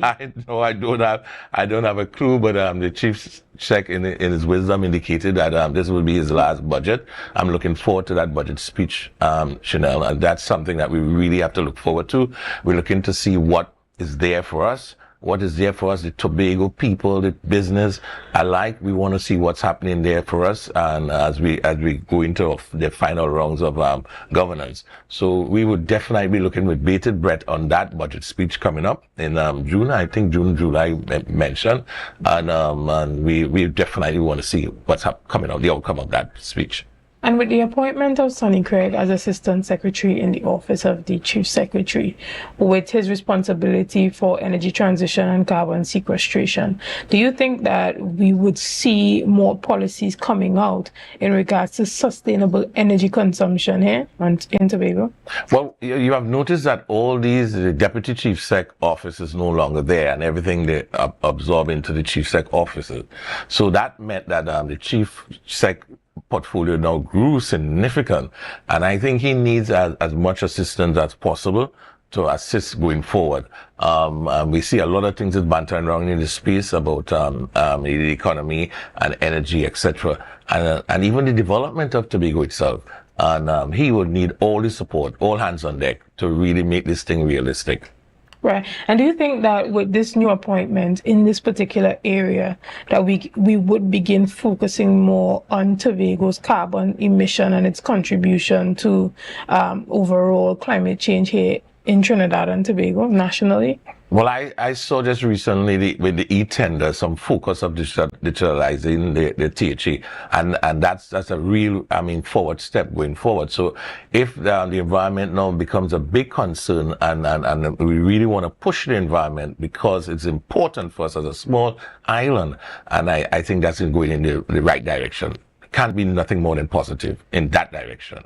So do you think that most of the energy consumption based issues that we faced on the island here would be focused on the Sonny Craig? Well, that division will place some emphasis on it.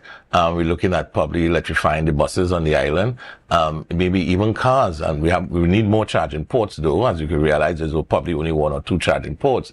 I think that Comfort Street was the only one. So if we want to push in that direction, and again, some of those policies are national policies. The THA only could give their part, but it's up to the central government to give the overarching and all the things that goes with those national policies. And I think that should be a direction that we should be looking at, because the world is going green and we don't want to be left behind. Excellent. And I think that should force Mr. Craig to work closely with the central government on these issues.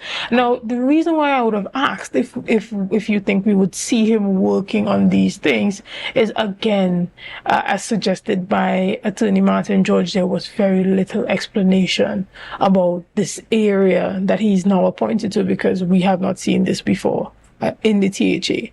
So one might ask, what exactly is carbon sequestration, and what does that look like for the average man or woman on the ground? How can we really understand what is being done and how it's going to contribute to better energy conservation here?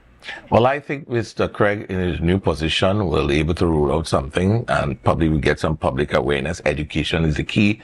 Chanel, education is the key to all success. And I think he will educate the Tobago public and the business community on his role within the office of the chief sec. So we're looking forward to hearing from Mr. Craig on that new portfolio and how we intend to roll out that exciting portfolio in energy conservation.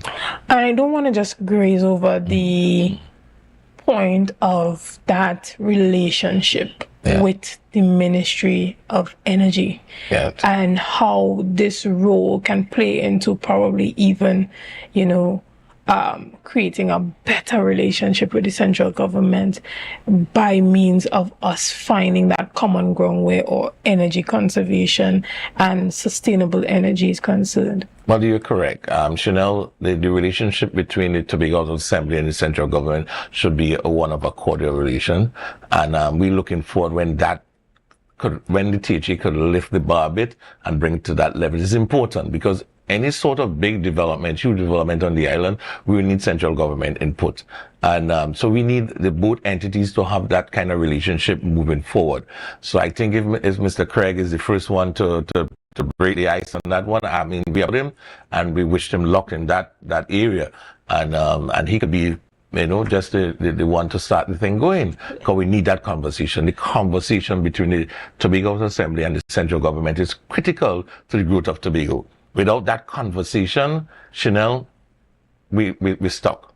So do you think if his focus becomes using this area to bridge the gap, in a sense, and forward the conversation and unify us on this topic, that he can perform above and beyond the expectation of many? Because as you heard through my last interview with Mr. Barrington Skippy Thomas, I guess he doesn't expect much out of the role.